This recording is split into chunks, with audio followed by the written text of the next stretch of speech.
Gonzalo quería hablar sobre dropout, o sea, abandono prematuro del deporte y en particular diferencias hombres-mujeres, ¿es así? Pues sí, estaría bien por retomar los temas de la semana anterior y por reconocer una evidencia que es abismal. Los niños y las niñas abandonan el deporte y particularmente abandonan más las niñas. Creo que es el gran elefante que tenemos en la habitación.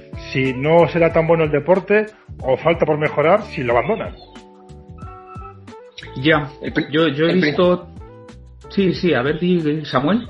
Sí, no, decía que el principal motivo no puede ser que se dejen de sentir bien, ¿no? Que al final llegue un momento de su maduración por diferentes intereses también quizá, en el que dejen de sentirse bien y por eso lo abandonan, ¿no? Es lo más fácil de abandonar, el contexto más fácil de abandonar para un niño o una niña es el deporte.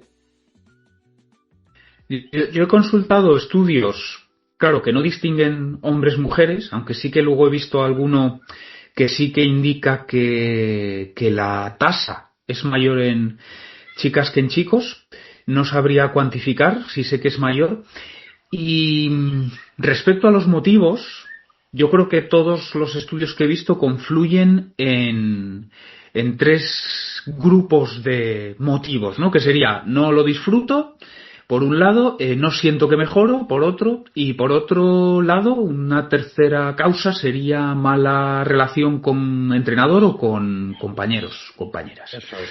O sea, mal ambiente en el equipo o con... En definitiva serían, claro, las tres necesidades básicas, psicológicas básicas, ¿no? Que es eso, disfrutar, sentir que mejoras y relacionarte o conectar con otras personas. Entonces, si falla alguna de esas tres patas, pues... Pero claro, es verdad que los estudios, ¿cómo se hacen? Pues por un lado, entrevistas y después se hace un análisis temático, es decir, se buscan regularidades en las respuestas o denominadores comunes, eso es un tipo de estudio, y a partir de esa base luego se pueden generar cuestionarios donde ya te dan ítems y señala alguna de estas causas como motivo de tu abandono.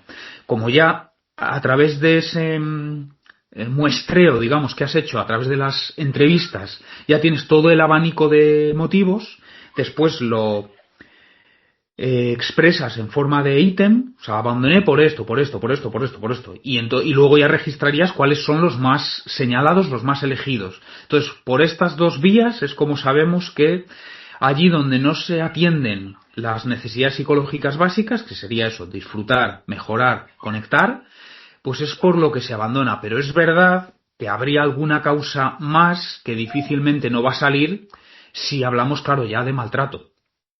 Porque, claro, el maltrato... Sí, di. Pero que creo que implícitamente ya está en esa respuesta. Es decir, cuando te sientes maltratado o cuando te sientes amenazado o amenazada, pues obviamente, ¿qué haces en el deporte? Y lo apuntó también antes Samu. Es un lugar, como dicen ellos, donde te puedes desapuntar. Desapúntame. Porque de la escuela no te puedes desapuntar, o de la educación, y de la familia tampoco. Y son los tres lugares donde puede haber algunos riesgos. Pues el deporte, algún investigador lo citamos en las formaciones, el abandono es una forma de protección. Claro, porque se me ocurre una reflexión muy rápida, y es que esos tres grupos de motivos, ¿no? Que acaban por ser necesidades psicológicas básicas, dependen en gran medida de los adultos que acompañan a los niños y a las niñas, ¿no? Para sentirse bien, el buen trato es la herramienta principal, tratarles bien, hacerles sentir bien cuando vienen a hacer deporte, que mejoren, ya implica pues más conocimiento quizá de la disciplina, pero todo partiendo de ese buen trato, y las relaciones, pues evidentemente cuando hay un buen trato el clima de convivencia es mejor y las relaciones también suelen ser más positivas, sobre todo la que estableces con el entrenador o la entrenadora, que va a ser tu figura adulta de referencia, y esa supervisión de una figura de referencia positiva pues también ejerces influencia positiva sobre las relaciones entre iguales, con evidentemente salvedades, pero creo que está muy en la mano de los adultos que acompañamos el poder satisfacer esas tres necesidades que apuntaba Héctor. Y además es que el adulto, como bien dices, es la persona que regula estas cosas, ¿no? El que permite que valores se practican o se valoran dentro del deporte, cuáles no, y qué tipo de actos y conductas se permiten y cuáles no. Y claro que tienen situaciones para sentirse muy incómodos o incómodas, además más incómodas que incómodos en el deporte. Esto en las formaciones SAMU lo vemos. Cuando preguntamos en primaria cuántos niños y niñas hacen deporte, la respuesta es mayoritaria. Pasamos a primero y segundo de la ESO y cambia, ¿verdad? Cierto, era bastante significativo. Además, sí que se apreciaba ese porcentaje mayor de abandono en las chicas, porque realmente eran muy pocas en secundaria las que seguían practicando deporte. Claro. Sí, también creo que... Dime, dale. Sí. Sí, que estaba pensando efectivamente eso. ¿En qué medida esas tres necesidades psicológicas básicas, en qué medida están bajo el control o dependen de los adultos? Y es verdad que creo que en buena parte sí, porque por ejemplo para disfrutar, pues depende cómo montes, cómo diseñes, cómo lleves a cabo la sesión de entrenamiento, porque puedes diseñarla eso de forma más divertida o menos. Y incluso si son trabajos, digamos, ineludibles e intrínsecamente desagradables, pues por ejemplo, en el mundo de la resistencia, pues son esas sesiones de calidad o de intensidad que en sí mismas no se disfrutan. O sea, es duro, pero tú siempre puedes buscar que sea variado, el calentamiento, el tal, que incluso plantear un reto, o sea, hay que ser creativo, Lo que pero pasa no aquí, es... Héctor, Sí. aquí quiero apuntillar una cosa, porque primero que disfrutar es un valor de calidad de la experiencia, no hay lugar a duda. O sea, al acabar el entrenamiento tenemos que saber si han disfrutado o no. Y si no han disfrutado, la sesión se puede mejorar, sin duda. Y luego, este disfrute no es solamente que sea algo placentero. Por ejemplo, a mí no me apetecía nada venir a hablar con vosotros ahora, porque estaba haciendo otra cosa, tenía otra persona que estaba esperándome, pero sé que como tiene un propósito en general para lo que estamos haciendo y como creo que esto tiene un valor, pues hago el esfuerzo de venir. No es placentero, pero sí que disfruto de ello a largo plazo. No sé si me estoy explicando esa puntualización, porque confundimos siempre el disfrutar con que tiene que ser algo de entretener o placentero, y no siempre así. Yo también disfruto del esfuerzo para conseguir un fin o un propósito, y yo y todas las personas, vamos. Pero bueno, eso también tiene que ver, claro, quizá con el segundo bloque o la otra necesidad básica, Claro, que sería el sentir que mejoras. Entonces es claro, verdad que yo puedo tolerar una sesión desagradable, vamos a decirlo así, pero sabiendo que es un ladrillo que construye la casa que estoy claro. construyendo, ¿no? O que contribuye a construir esa casa. Y de nuevo, aquí claro, también en buena medida depende del adulto. O sea, que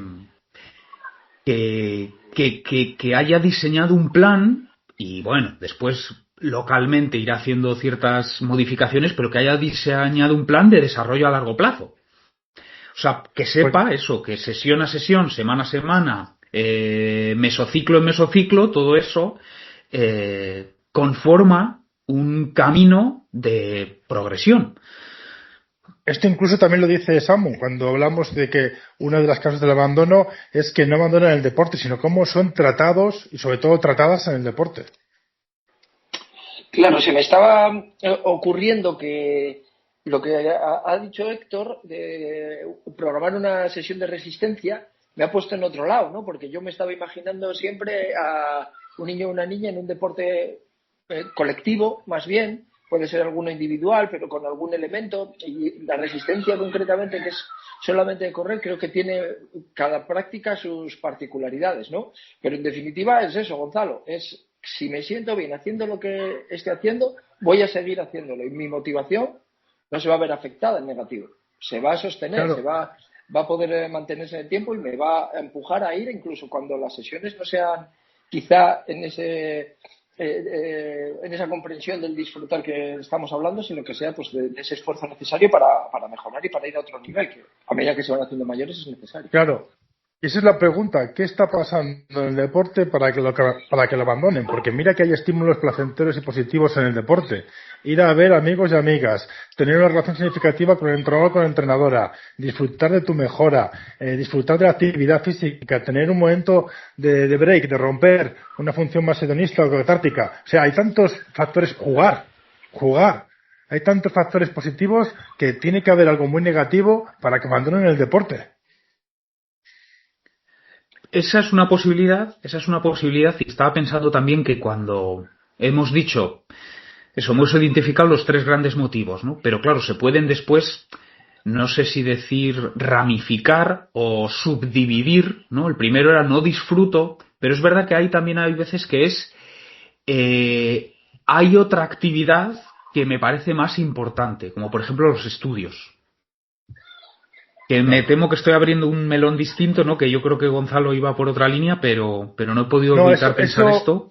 Eso aparece en muchas de las investigaciones, y además a mí no me gusta esa forma de analizarlo y presentarlo, porque al final ponen en culpable a los menores. Es como, pasan del deporte, son unos vagos y se van a hacer otras cosas, como estudiar. Pero yo creo que esa es una respuesta socialmente aceptada. No estoy aquí, no, porque tengo que estudiar, y nadie te va a decir nada. En cambio, decir que tu entrenador te trata mal es complejo. O decir que te sientes incómoda por cómo te miran en la grada cuando tu cuerpo cambia de mujer a niña, de al revés, perdón, pues eso es incómodo de decir. La respuesta fácil es decir no tengo tiempo o tengo que estudiar.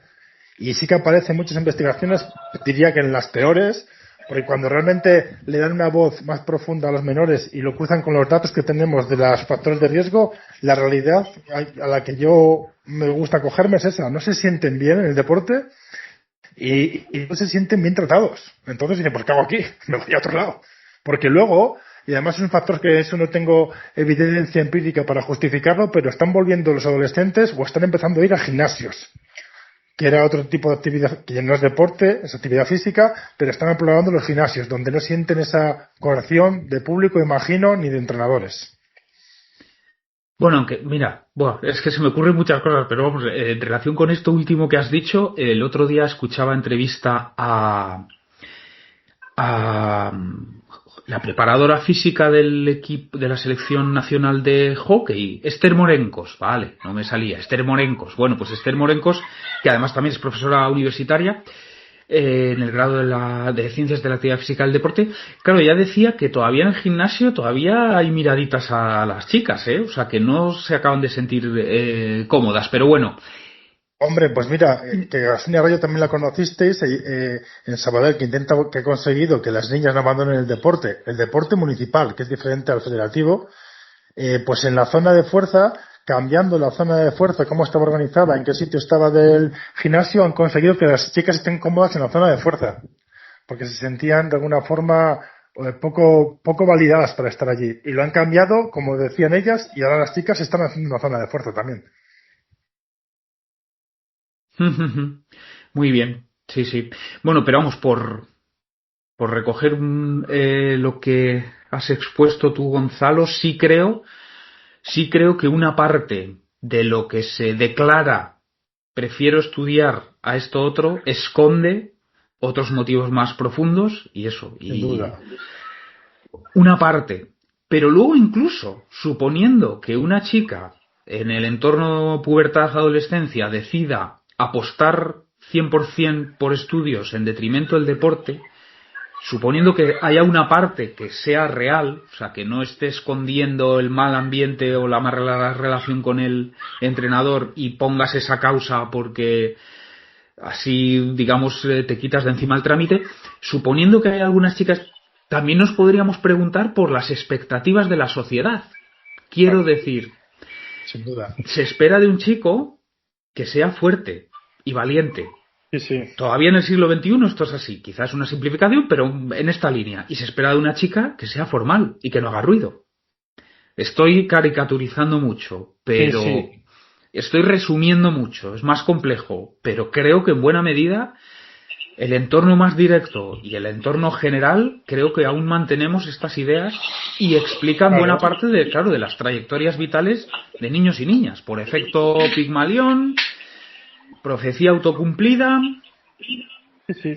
Y luego también incluso la evolución social, el valor social que tiene para hacer deporte siendo niño o niña, mujer y hombre, la devolución económica que vayas a tener por el esfuerzo. Nosotros que hablamos con varios deportistas, pues a veces nos compensa. De hecho, una medallista olímpica nos dijo una vez que no se iba a presentar al siguiente ciclo olímpico. Dice, tengo opciones de medalla. Dice, pero ¿para qué?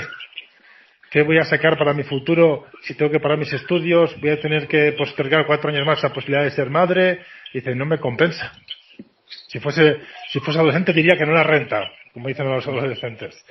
Pero claro que a una niña o una adolescente le renta menos el deporte. En la línea de lo que comentáis, quizá también tengan menos referentes, ¿no? En el deporte de élite. Evidentemente hay mujeres en todas las disciplinas, pero tampoco tengo ninguna evidencia, pero diría que bastantes menos que hombres, ¿no? El otro día hablaba con Héctor precisamente sobre este tema, sobre algunas disciplinas en las que, en la escalada concretamente, que me puede corregir él, pero creo que hay ciertos niveles, ¿no?, en los que da igual que seas hombre o mujer, por la complejidad de las vías para escalar, y los que llegan al último nivel, pues la mayoría son hombres también.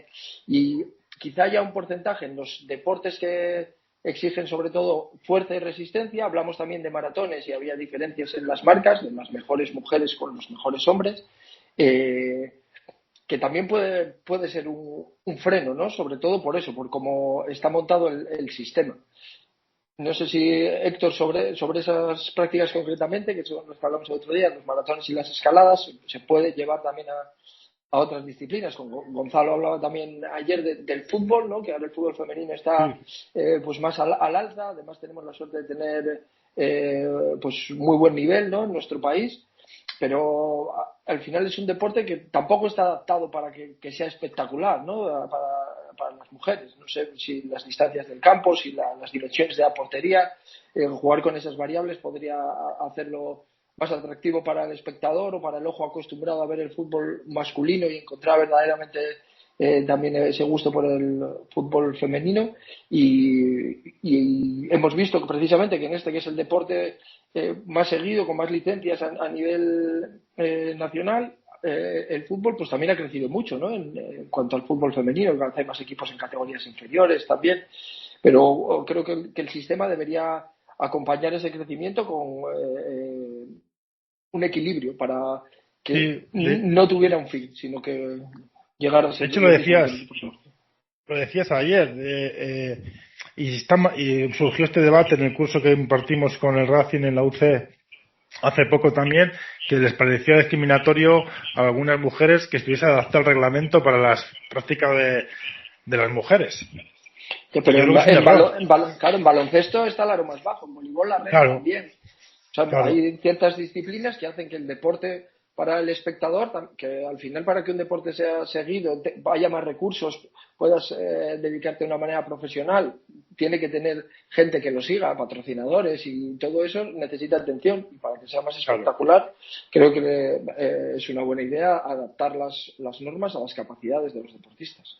Yo sin duda creo que es necesario adaptarlo y además, ya no hablando de la élite, sino para generar mayor capacidad de adherencia a la práctica y que se disfrute más y sea incluso más vistoso para el público. Creo que sin duda que adaptarlo es importante, y esa adaptación también implica a los riesgos, y las niñas tienen mayor riesgo de violencia sexual que los niños. Pues hay que adaptarlo también. Por ejemplo, las niñas tienen mayor crítica social por exposición del cuerpo al juicio público. Pues habrá que adaptarlo para que la vestimenta de las niñas sea una vestimenta que la puedan hacer deporte de forma práctica y segura. Es decir, cuanto mayores opciones de probabilidad de éxito demos, pues seguramente lo hagan más y mejor. Desde luego. Habéis planteado muchas cosas interesantes. Claro, pensando en el cambio de actitudes, yo creo que hay 3 variables que las habéis señalado, 3 factores, o sea, para que las niñas desarrollen una carrera deportiva diferente, harían falta recursos, expectativas y modelos. Creo que son los 3 factores: recursos, expectativas y modelos. Claro, yo soy una niña de 12 años y veo en la televisión a Lidia Valentín, a Carolina Marín, a Edurne Pasaban, o sea, veo a una halterófila, veo a una jugadora de bádminton, veo a una alpinista. Eso hace falta para que yo me plantee, para que yo sepa que es posible que yo, siendo niña, el día de mañana me pueda dedicar al alpinismo, al bádminton, a primer nivel mundial o a la halterofilia. O sea, necesitamos referentes. También eso, que el entorno cambie su manera de mirarnos. O sea, que mi padre y mi madre se crean que yo puedo ser halterófila o que yo puedo ser alpinista.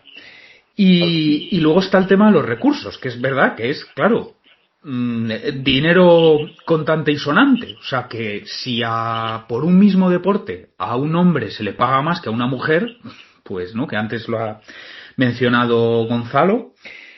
Y respecto a esto último, los contratos, esto entronca con lo que estabais hablando de las adaptaciones, ¿no? De si es pertinente o no adaptar las dimensiones de la portería, las dimensiones del campo al fútbol femenino, por ejemplo, o adaptar la distancia y dureza de las etapas del Tour de Francia, por ejemplo.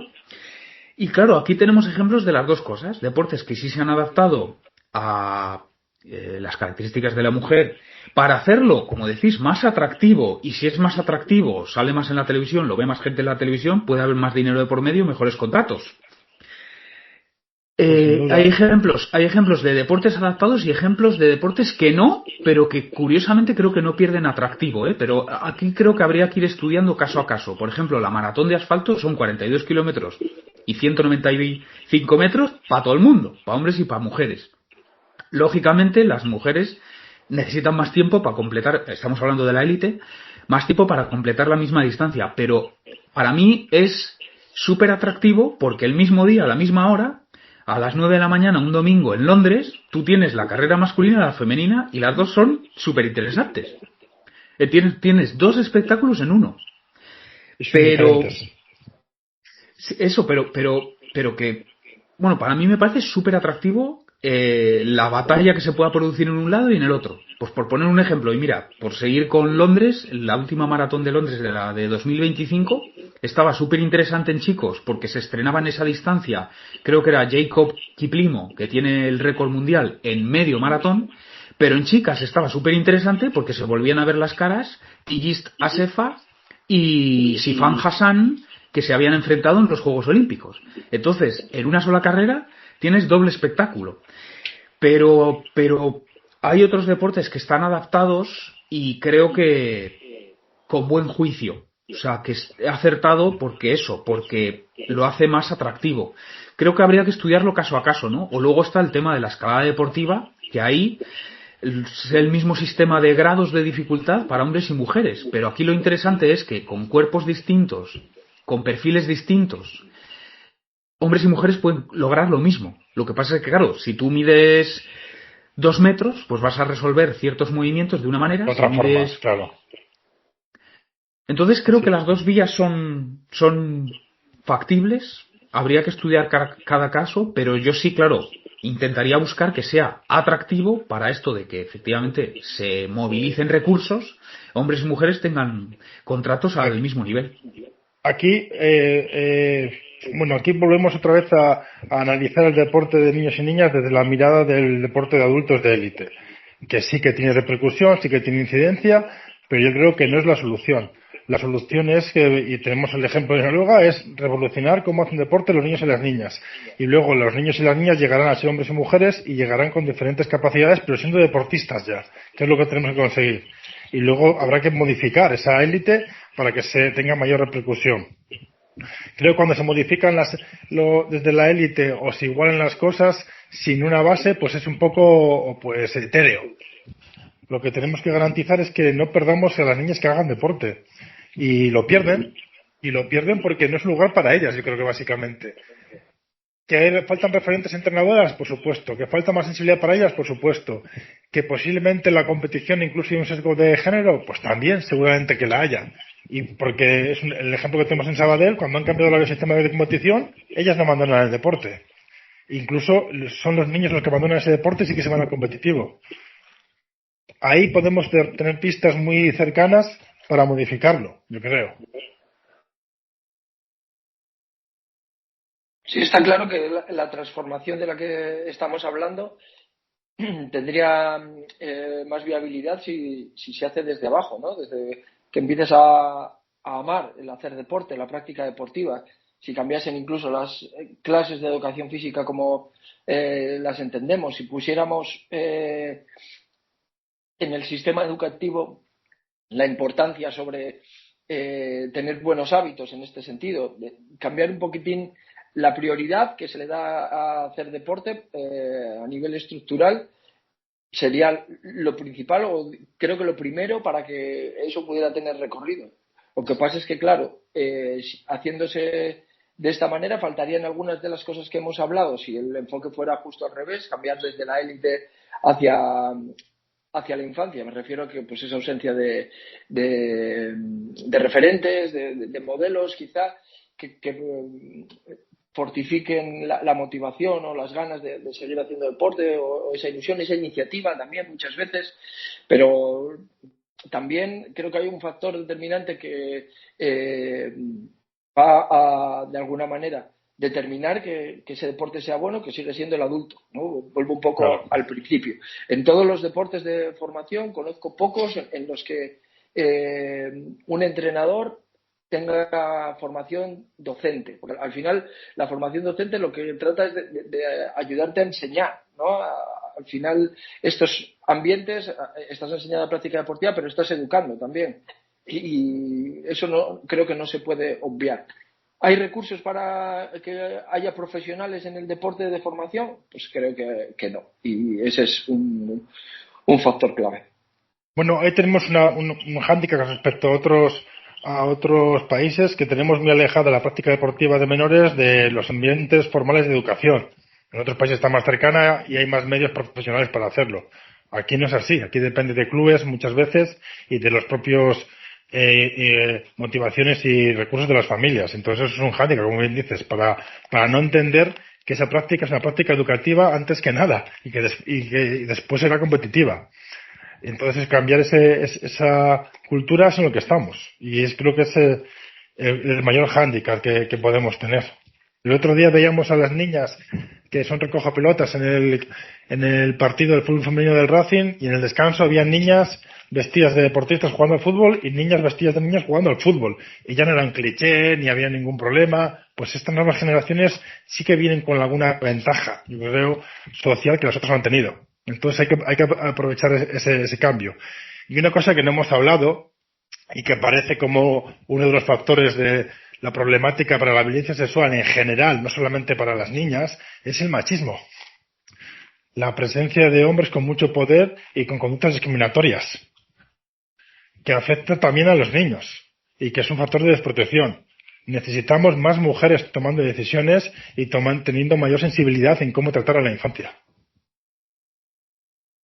Sí, esa ahí, mira. perspectiva es muy enriquecedora. Perdona, Héctor. Sí, sí, no, y claro, ahí también se abre otro debate. Y yo sí tengo mi postura y no tengo problema en expresarla, de si, de estos problemas, o sea, de esta cuestión de la paridad, ¿no? Quiero decir, efectivamente sería muy conveniente que en puestos directivos o que en puestos como entrenadora, preparadora física, en fin, en todas las formas o los roles del staff, sería muy deseable que hubiese mujeres.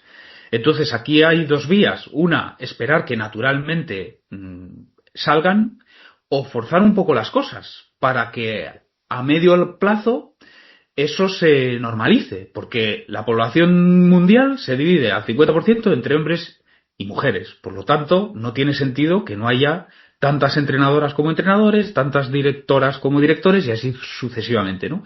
Entonces yo personalmente no tengo problema en una primera fase, no sé si decir fase piloto, fase experimental, forzarlo. Quiero decir, yo ahora tengo 10 currículums de entrenadores y 5 de mujeres, eso es lo que he recibido en mi mesa. Pues igual yo digo, pues voy a coger una mujer, aunque el currículum de este otro hombre y este otro hombre era mejor. Digo, pues yo igual lo voy a forzar. ¿Para qué? Para que en el medio plazo naturalmente me lleguen 10 propuestas de hombres, 10 propuestas de mujeres y al mismo nivel. Porque claro... Eso es controvertido, eso, Héctor, y hay sí, la sí. gente que ataca porque es bajar el nivel, eso es injusto, este tipo de respuestas. Pero se puede avalar, es decir, no, es que tengo que hacer esto, aparte simplemente por paridad y por luchar contra la desigualdad, porque es un factor de protección. Tiene que haber más mujeres para protegernos mejor de los mayores agresores, que son un porcentaje de hombres. Y entonces las mujeres nos ayudan a hacer eso. Eso no quiere decir que todas las mujeres sean perfectas y que no haya ninguna incorrecta y alguna agresora. Claro que lo hay también. Pero estadísticamente la realidad es otra muy diferente. Entonces se puede hablar pues, no solamente por paridad, sino por otros factores. Y si encima yo creo que el factor para decidir con quién está tu niño o tu niña, creo que tiene que ser garantizar que tiene un buen trato y un bienestar. Porque sin eso, ¿qué más da el palmarés que tenga alguien? Exactamente, porque es que para entrenar en infancia pensamos que un ex deportista va a ser la mejor referencia para los niños y niñas, y puede que sí o puede que no, porque la diferencia va a estar precisamente en eso, en cómo les trate, ¿no? Y en priorizar el proceso por encima del resultado. Bueno, el modelo que citaba antes Gonzalo de Noruega ha supuesto como un antes y un después, simplemente por que surgió esa necesidad y el modelo no ha sido cortoplacista, ¿no? Se ha dado un tiempo en que ofrezca réditos y ahora se ha demostrado, ¿no? Esa apuesta pues es casi una exigencia, ¿no? Expone los diferentes modelos cuando se habla de bienestar y además de rendimiento, o sea, las dos cosas. La ventaja que podemos tener los entrenadores, los adultos ahora, es que si quiero obtener los mejores resultados de mis deportistas, la evidencia dice que les tengo que tratar bien, que además es un imperativo legal, ¿no? Yo creo que es la única vía.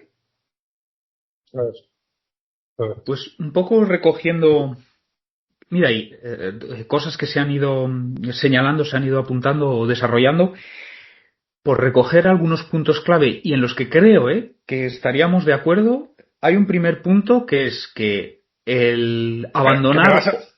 Que me vas a echar a mí y vas a meter a una mujer en la conversación. Sí, esa podría ser una buena implicación de lo que se ha hablado. Yo creo que estamos de acuerdo en que el abandonar o no, o el continuar o no, depende de la calidad de la experiencia, y eso a su vez depende de si se atienden o no mis necesidades psicológicas básicas. Ese sería un primer punto. Yo me quedo o me salgo si se atienden o si no mis necesidades psicológicas básicas, punto número 1. Punto número 2, en buena medida, si no al 100%, esa atención o cuidado de las necesidades psicológicas básicas depende del adulto, o sea, de que eso me haga disfrutar, me haga mejorar y me haga conectar. Y tercer punto, para que ese adulto proporcione las condiciones óptimas que cuiden de esas necesidades básicas, se debe formar. Y se debe formar, no sé si decir, en aprendizaje y enseñanza, o en psicología y en pedagogía. Y en perspectiva de género, que es obligación también de la LOPD. Ok. Y que además afecta directamente a lo que estamos hablando hoy. Claro que sí, creo que hay que formar. Trabajar con infancia multiplica la responsabilidad. Claro. Y es que además trabajar con la infancia en el deporte es hablarles en un lenguaje que entienden, un lenguaje que comprenden y que pueden ser protagonistas del propio acto comunicativo ellos mientras hacen deporte, que en otros lugares les cuesta más tener voz. Así que es una oportunidad para el deporte también para incidir en los problemas sociales, claro que sí. Y hacerlo para romper esta brecha de género en el deporte en general, que por cierto un dato que no hemos dicho es cuando se mira los niveles de actividad deportiva de hombres y mujeres son muy parejos y las mujeres han subido mucho. También al subir, ahora el otro día creo que es Hoka, la marca de zapatillas de carrera, ha hecho un vídeo denunciando el acoso callejero que reciben las corredoras, y hace poco también hubo con ciclistas. Obviamente al ellas colonizar estos espacios hay gente que las ataca también. Entonces todo es un indicador posiblemente de cambio. Y se me ha ido lo que iba a decir, que se me ha ido con otra idea, que creo que el próximo podcast vamos a invitar a una deportista para hablar de estas cosas con ella también. ¿Qué os parece? Estupendo. Se me ha ido. Se me ha ido la idea, pero porque se me surgió esta por el camino. Pues genial, yo creo que hay que reconocer que sí, que hay un problema con el deporte, con el abandono deportivo de los menores, y es porque no está hecho a su medida, y más a las niñas. Y a partir de aquí, pues hay diferentes teclas que podemos ir explorando para cambiarlas. Pero también estará bien que hablemos un día de la exposición de los cuerpos en el deporte, porque también afecta más a las niñas que a los niños y a las mujeres, sin duda. Pues mira, queda anotado hablar de la imagen corporal y la percepción de los cuerpos, la percepción social, quiero decir, o sea, la autopercepción y la percepción social, y la atención, ¿no? Diferencial que se presta a los cuerpos de hombres y mujeres, o sea, cuerpos, en una palabra, ¿vale? Anotado. Y claro, y otra cuestión que algún día quizás se puede desarrollar también es que me temo que se ha hecho ya evidente, porque he caído en el mismo sesgo dos veces, en el episodio anterior y en este, que yo transito, digamos, con demasiada facilidad, ¿no? Entre deporte élite, deporte base. Claro, como yo soy fan y estudioso del deporte, no puedo evitar pensar siempre en ejemplos o en cuestiones que tienen más que ver con el alto rendimiento que con otra cosa, pero que podemos aprovechar este sesgo mío precisamente para abordar esta cuestión, porque creo que muchos de esos problemas de no atender las necesidades, o como decías tú, crear un entorno que no está pensado para los niños, en el deporte base, ¿no? Decías, Gonzalo, que hemos creado un entorno. Claro, y quizá una de las razones que explican ese entorno en el que no encajan es que mucha gente del deporte base está pensando también en el deporte élite y no en el deporte base. Bueno, de hecho, mira, voy a decir sin tapujos. El entorno del deporte de élite es una puta mierda. En general, lo es para los deportistas que están trabajando en la élite, como no lo va a ser para la infancia. No se consideran más las marcas que las personas. Y eso hace que se pierda talento también, aparte de que genere traumas y secuelas. Hay que cambiar también ese deporte de élite y nunca contaminar con el deporte de élite a lo que necesita un niño y una niña para ser su mejor versión como deportista ni como persona. Claro, pero mira, y no solo lo planteo, no lo abrimos, porque entonces nos enrollamos. Claro, pero también ¿por qué algunos entrenadores del deporte base lo enfocan como deporte élite? Porque quizá eso también les permite promocionar a ellos en su carrera profesional. Es decir, Pues, si mi equipo... Eso es un problema. Y porque Marca vende 1.800.000 periódicos y no habla no sé si habla de deporte, pero sí habla de los valores del mundo de la élite. Entonces la gente se forma en ese tipo de cosas, no en infancia. El día que tengamos un periódico nacional que hable de pedagogía de infancia, pues imagínate. Pues entonces quedan ahí dos, bueno, incluso tres, ¿no? Decías invitar a una chica para que nos hable de... Yo creo que es bueno que igual que esto que he lanzado este Sabruzto sobre el deporte de élite, aquí Samu, que lo ha vivido bien, no sé si estás de acuerdo. Sí, desde luego, estoy de acuerdo porque ya lo hemos hablado muchas veces, no en este medio, pero hemos tenido muchas conversaciones al respecto y evidentemente los que tenemos la suerte de haber llegado o hemos sido deportistas de élite, la gran mayoría somos sobrevivientes, ¿no? Al modelo con el que nos hemos educado, con el que hemos crecido y como tienes que sobrevivir, supone que te has tenido que defender también de agresiones y eso tiene un coste, ¿no? Cuando acabas tu carrera profesional con 40 años, por poner una edad, casi ninguno sigue siendo profesional del deporte y si tu valor personal lo has asociado a tu mérito deportivo, pues cuando dejas de recibir o de tener ese mérito, te cuesta reencontrarte, ¿no? Yo he tenido esa experiencia, la he vivido yo, he tenido muchos compañeros que lo han pasado, unos se han rehecho de mejor manera, a otros les ha costado más, pero nunca es a coste cero, ¿no? Y creo que eso es una consecuencia del modelo en el que nos hemos criado, de alta exigencia, de altas expectativas, de presiones externas, de métodos autoritarios, en los que al final muchos incluso pues no quieren volver a jugar o a practicar la disciplina que les ha llevado a ser profesionales. Hace poco ha salido Michael Phelps, ¿no? Un deportista internacionalmente laureado. Pues imaginaros cómo ha sido su trayectoria. Ha ganado todas las medallas, ha obtenido todo el reconocimiento y ha dicho que sus hijos no van a nadar. O sea, esos testimonios, que ahora no tiene tanto que ver con utilizar la élite para acudir a la infancia, sí que nos marcan la trayectoria. Un deportista de la infancia que ha sido muy bueno, que siempre ha tenido reconocimiento, que ha sido capaz de ganar un montón de medallas, reconocimiento mundial, y cuando ha terminado no quiere que sus hijos naden, que supongo que sea lo que más quiera en este mundo, ¿no? Si hubiera sido todo ese proceso bueno, pues estarían nadando seguramente. Espero que les deje nadar. Otra cosa, que les deje a las órdenes de un entrenador que solo quiere que compitan nadando, pero que nadar, que les deje nadar.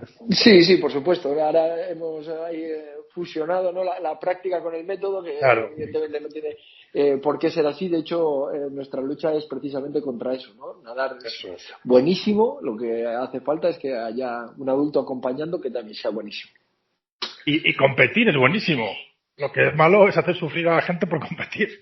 Son cosas diferentes. O por intentar ser su mejor versión, que también es diferente. El sufrimiento casi nunca te lleva a tu mejor versión. Así que nada. Yo voy a ir a disfrutar un poco del gimnasio ahora que ya es la hora. Vale, pues quedamos emplazados entonces para desarrollar alguno de estos temas u otro que surja. Así que tenemos tarea por delante. Genial, pues un placer, señores, como siempre. Y sí pues que necesitamos que las niñas hagan más y mejor deporte, sin duda. Pues esa puede ser la conclusión del episodio. Venga, buen día, chao. Chao. Chao.